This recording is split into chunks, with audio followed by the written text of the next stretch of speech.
இப்ப கவுன்சில் சில வீடுகளை வச்சிருக்கும். அதே போல ஹவுசிங் அசோசியேஷன் அல்லது என்ஹெச்எஸ் ட்ரஸ்ட் அவங்களுமே சில ப்ராப்பர்ட்டிய சில வீடுகளை வச்சிருப்பினோம். அந்த வீடுகளை மக்களுக்கு வாடகைக்கு கொடுத்திருப்பினோம். அந்த வீட்டுல வசிப்பவர்கள் மேக்சிமம் 70% டிஸ்கவுண்ட்ல அந்த வீடை வாங்குறதுக்கான வசதி இருக்குது. அதாவது அவர்களுக்கு உரிமை இருக்கு என்றதான் இந்த ரைட்ஸ் டு பை. மார்க்கெட் வேல்யூல இருந்து சந்தையில இப்ப அந்த வீடு என்ன விலையில போகுமோ அந்த விலையில இருந்து எவ்வளவு டிஸ்கவுண்ட்டை பெற்றுக்கொள்ளலாம். ஒரு யூகேல இருக்க ஒரு பிரபல்யமான ஒரு வங்கி 0% டிபாசிட் மோர்கேஜை கொடுக்கறதுக்கு ஒரு.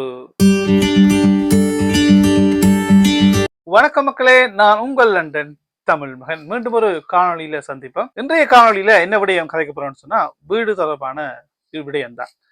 யூகே கவர்மெண்ட்டை பொறுத்தவரையில ஒரு ஸ்கீம் ஒன்று இருக்கு, ரைட்ஸ் டு பை. இந்த விடயம் தொடர்பாக உங்களுடைய ஒரு ஆள் கமெண்ட்ஸ்ல கேட்டிருந்தாரு. இந்த ரைட்ஸ் டு பை பற்றி ஒரு வீடியோ ஒன்று போட சொல்லி நானும் ஏற்கனவே இந்த மைண்ட்ல வச்சிருந்த விடயம் தான். இதைத்தான் இந்த காணொலியில, இந்த ரைட்ஸ் டு பை என்ற விடயத்தை தான் இந்த காணொலியில பார்க்க போறோம். இந்த காணொலிக்குள்ள போறதுக்கு முதல்ல இந்த லண்டன் தமிழ் மகன் என்கின்ற இந்த யூடியூப் சேனலை நீங்க இதுவரைக்கும் சப்ஸ்கிரைப் பண்ணாம பார்த்து கொண்டிருக்கிறீங்கன்னு சொன்னா ப்ளீஸ் ஒரு சப்ஸ்கிரைப் பண்ணி, இந்த காணொலி உங்களுக்கு பிடிச்சிருந்தா பிரியோசனமா இருக்குமா இருந்தா அதை லைக் பண்ணி உங்களுடைய நண்பர்கள் உறவினர்களுக்கும் ஷேர் பண்ணி விடுங்க. அப்பதான் அவர்களுக்கும் இந்த தகவல்கள் போய் சேர்றதுக்கான வாய்ப்பு இருக்குது. காணொலிக்குள்ள போவோம். இந்த ரைட்ஸ் டு பை என்ற இந்த கவர்மெண்ட் ஸ்கீம் என்னன்னு பார்ப்போம். இந்த ரைட்ஸ் டு பை என்கின்ற இந்த ஸ்கீமுக்கு கீழே கவுன்சில் வீடுகளை வாங்குற ஆட்களுக்கு என்ன எப்படி இருக்க வேணும், அவர்களுக்கான கிரைட்டீரியா என்ன. முதலாவது கிரைட்டீரியா என்னன்னு சொன்னா, அந்த வீட்டுல கவுன்சில் வீட்டுல வசிக்கிறவருக்கு அந்த வீடு தான் ஒரு மெயின் ரெசிடென்ட் பிளேஸா இருக்க வேணும். அவருக்கு வேற வீடுகள் இருக்கக்கூடாது.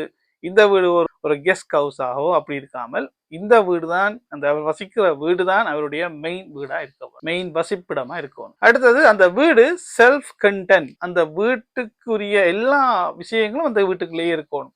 உதாரணமா பொதுவா இருக்கக்கூடாது. இப்ப ஊர்ல பாத்தீங்கன்னா 2 வீட்டுக்கு பொதுவா ஒரு பொது கிணறுன்னு சொல்லி ஒன்று இருக்கும் இல்லை, அப்படி இல்லாமல் செல்ஃப் கண்டென்ட் ஒரு வீடுன்னு சொன்னா அந்த வீட்டுக்கு டோர் இருக்கணும். அந்த பொதுவான டோர் இல்லாமல் அந்த தனிய டோர் இருக்கணும், தனிய கிச்சன் இருக்கணும், தனிய பாத்ரூம் இருக்கணும். மற்றது அந்த வீட்டுல கவுன்சில் வீட்டுல வசிக்கிறாள் அந்த வீட்டினுடைய டெனண்டா இருக்க வேணும், சட்ட ரீதியான டெனண்டா இருக்க வேணும், ஒரு வாடகை குடியிருப்பாளராக இருக்க வேணும். அந்த வீடு ஒன்று கவுன்சில் வீடா இருக்கணும், இல்லையான்னு சொன்னா ஹவுசிங் அசோசியேஷன் வீடா இருக்கணும், இல்லையான்னு சொன்னா என்ஹெச்எஸ் ட்ரஸ்ட் வீடா இருக்க வேணும். இருந்தா மட்டும்தான் இந்த வீட்டை ரைட்ஸ் டு பை என்கின்ற ஸ்கீம்ல டிஸ்கவுண்டோட வாங்கலாம். அந்த கவுன்சில் வீட்டுல அட்லீஸ்ட் 3 வருடமாச்சும் இருந்திருக்க வேணும், வசித்திருக்க வேணும். அந்த 3 வருடம் மினிமம் 3 வருடம் வசித்திருக்க வேணும். அந்த 3 வருடம் கட்டாயமாக தொடர்ச்சியான 3 வருடம் வசித்திருக்க வேண்டிய அவசியம் இல்லை. ஒரு வருடம் வசித்த பிறகு ஒரு வருடம் வீட்டுக்கு மாறி திருப்பி அந்த வீட்டுல அடுத்த வருஷம் வசிச்சு அப்படி 3 வருடம் தொடர்ச்சியாக இல்லாட்டியும் பரவாயில்லை. ஆனா மினிமம் 3 வருடம் அந்த வீட்டுல வசித்திருக்க வேணும். இப்படியான நபர்களுக்கு தான் இந்த ரைட்ஸ் டு பை என்கின்ற ஸ்கீம் பொருந்தும். அவர்கள்லாம் அந்த வீட்டை வாங்குறதுக்கான முழுமையான உரிமை இருக்கு. அடுத்த விடயம், எவ்வளவு டிஸ்கவுண்ட்ல வாங்கலாம். மார்க்கெட் வேல்யூல இருந்து சந்தையில இப்ப அந்த வீடு என்ன விலையில போகுமோ அந்த விலையில இருந்து எவ்வளவு டிஸ்கவுண்ட்டை பெற்றுக்கொள்ளலாம். இது நிறைய விஷயத்துல தங்கி இருக்குது. ஒன்று, அது வீடா அல்லது பிளாட்ஸா, ஹவுஸா அல்லது பிளாட்ஸா, அந்த ப்ராப்பர்ட்டியினுடைய வேல்யூ, மார்க்கெட் வேல்யூ எவ்வளவு காலம் அந்த வீட்டுல தங்கி இருக்கிறோம் என்றது பொறுத்து இருக்கு. அதே நேரத்துல எந்த ஏரியா, லண்டனுக்கு வெளியிலையா, எந்த கவுன்சில்ல வாசிக்கிறோம் என்றதை பொறுத்தும் இருக்குது எவ்வளவு டிஸ்கவுண்ட் கிடைக்கும் சொல்லி. இதன் அடிப்படையில பார்த்தோம்னு சொன்னா ஒரு வீடு ஹவுஸ் என்று சொன்னா எவ்வளவு, பிளாட் எவ்வளவு பார்ப்போம். ஹவுஸ் என்று சொன்னா மினிமம் 3 வருஷம் வசிச்சிருக்க வேணும். அது ரெண்டுக்குமே பொருந்தும். 3 வருடத்துக்கும் 5 வருடத்துக்கும் இடையில அவர்கள் வசித்துக் கொண்டிருப்பார்களா இருந்தா அவர்களுக்கு 35% டிஸ்கவுண்ட் கிடைக்கும் மார்க்கெட் வேல்யூல இருந்து.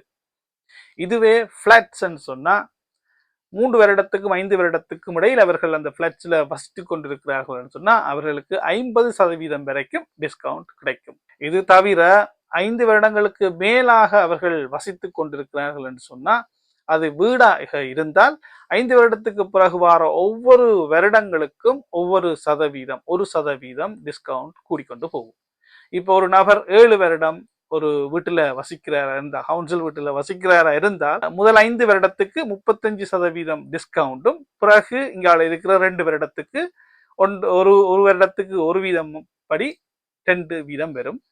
அப்ப 35 வீதமும் 2 வீதமும் 37 வீதம் 7 வருடம் அந்த வீட்டுல அவர் வசித்தாரா இருந்தால், கவுன்சில் வீட்டுல வசித்தாரா இருந்தால் அவர் 37% டிஸ்கவுண்டை பெற்றுக்கொள்ளலாம். அதே போல பிளாட்ஸுக்கு முதல் 5 வருடம் வரைக்கும் 50% டிஸ்கவுண்டும், அதுக்கு பிறகு வார வருடங்கள் ஒவ்வொன்றுக்கும் 2% டிஸ்கவுண்ட் கூடிக்கொண்டு போகும். இப்படி மேக்சிமம் எவ்வளவு டிஸ்கவுண்டை பெற்றுக்கொள்ளலாம் என்று சொன்னா 70% வரைக்கும் பெற்றுக்கொள்ளலாம். அதே நேரத்துல இது ஒவ்வொரு ஏரியாவையும் பொறுத்து மாறுபடும். இது மேக்சிமம் எவ்வளவு பெற்றுக்கொள்ளலாம் சொன்னா மேக்சிமம் 70% டிஸ்கவுண்ட பெற்றுக்கொள்ளலாம். இல்லைன்னு சொன்னா ஒவ்வொரு ஏரியாவுக்கும் இவ்வளவுதான் அமௌண்ட் சொல்லி ஒவ்வொரு கவுன்சிலும் டிசைட் பண்ணி வச்சிருக்கும். அந்த ஒரு ஏரியாவை எடுப்போம், ஒரு ஏரியாவில் 1,20,000 தான் அவருக்கு டிஸ்கவுண்ட் தான் மேக்சிமம் அந்த வீட்டுக்கு கொடுக்கலாம் என்று டிசைட் பண்ணிட்டா, இங்க 70% படி கணக்கு பார்த்தாலும் எந்த அமௌண்ட் குறைவா இருக்கோ அந்த அமௌண்ட்டை தான் டிஸ்கவுண்டாக பெற்றுக்கொள்ளலாம். அடுத்தது இந்த கவுன்சில் வீட்டில் இருக்கிறார்கள் இந்த ரைட்ஸ் டு பை என்ற ஸ்கீம்ல அந்த வீடை டிஸ்கவுண்ட்ல வாங்குறதுக்கு எப்படி அப்ளை பண்றேன்னு பார்ப்போம். முதல்ல அந்த வீடு கவுன்சில் வீடா அல்லது ஹவுசிங் அசோசியேஷன் NHS ட்ரஸ்டினுடைய வீடான்றதை நீங்கள் அவங்களுக்கு லேண்ட்லோட்டுக்கு ஃபோன் பண்ணி கேட்டு உறுதிப்படுத்தி கொள்ளணும். அதுக்கப்புறம் உங்களோட கவுன்சிலில் தொடர்பு கொண்டு அதுக்கான ஃபார்மை ஃபில்அப் பண்ணணும். இந்த விடயம் முழுக்க கவர்மெண்டுடைய வெப்சைட்ல இருக்கு. gov.uk என்கின்ற கவர்மெண்டுடைய வெப்சைட்ல இருக்குது. அல்லது கூகுள்ல போய் ரைட்ஸ் டு பை என்று அடிச்சாலே அந்த கவர்மெண்டுடைய லிங்க் தான் முதல்ல வரும். அதை கிளிக் பண்ணாலே அதுல நீங்க போய் பார்க்கலாம். இதுல நான் சொல்ற விஷயம் முழுக்க முழுக்க இங்கிலாந்துக்கு பொருத்தும், வேல்ஸுக்கு, நார்தர்ன் ஐலாண்டுக்கு, ஸ்காட்லாண்டுக்கெல்லாம் சின்ன சின்ன வித்தியாசங்கள் இருக்கு. அந்த இன்ஃபர்மேஷனும் அதே வெப்சைட்ல இருக்குது. அதுலேயே நீங்க ஃபார்ம் இருக்குது, அந்த ஃபார்மை முதல்ல ஃபில்அப் பண்ணி அனுப்பணும் அந்த லேண்ட்லோட்டுக்கு. அது கவுன்சிலா இருக்கலாம், ஹவுசிங் அசோசியேஷனா இருக்கலாம், NHS ட்ரஸ்டா இருக்கலாம். ஃபர்ஸ்ட் நீங்க அந்த ஃபார்மை அது ரைட்ஸ் டு பை RTB1 என்கின்ற ஃபார்மை முதல்ல ஃபில்அப் பண்ணி நீங்க அனுப்பணும். ரைட்ஸ் டு பைக்கான அப்ளிகேஷனை கவுன்சிலுக்கு போட்ட பிறகு கவுன்சில் வித்தின் 4 வீக்ஸுக்குள்ள வீடை விற்கிறதா இல்லையான்ற பதில சொல்ல வேணும், எஸ்ஸா நோவா. அப்படி சொன்ன பிறகு அதுல இருந்து இந்த சொன்ன திகதியில இருந்து 8 கிழமைக்குள்ள எவ்வளவு விலைக்கு கவுன்சில் விற்க போகுது என்கின்ற ஆஃபரை வழங்க வேணும். அது ஃப்ரீ ஹோல்டாக நாங்க வாங்க போறோம் என்று சொன்னா 8 கிழமைக்குள்ள கவுன்சில் எங்களுக்கு ஆஃபரை தர வேணும், என்ன விலைக்கு விற்க போயிடணும்னு சொல்லி. இதுவே லீஸ் ஹோல்டுல நாங்க வாங்க போறோம் சொன்னா கவுன்சில் 12 கிழமைக்குள்ள எவ்வளவு விலை என்றதை சொல்ல வேணும். கவுன்சில் ஆஃபரை வழங்கின பிறகு 12 கிழமைக்குள்ள அந்த விலை எங்களுக்கு ஓகேயா இல்லையான்றதை கவுன்சிலுக்கு அறிவிக்க வேணும். அவர்கள் தார விலை டூ மச்சா இருந்தால் மீளவும் அதை வேல்யூவேஷன் செய்ய சொல்லி கேட்கலாம். அதுக்கப்புறம் அப்பீல் பண்றதுக்கான ரைட்ஸ்கள் எல்லாம் இருக்கு. முழு விடயம் இந்த வெப்சைட்ல இருக்குது.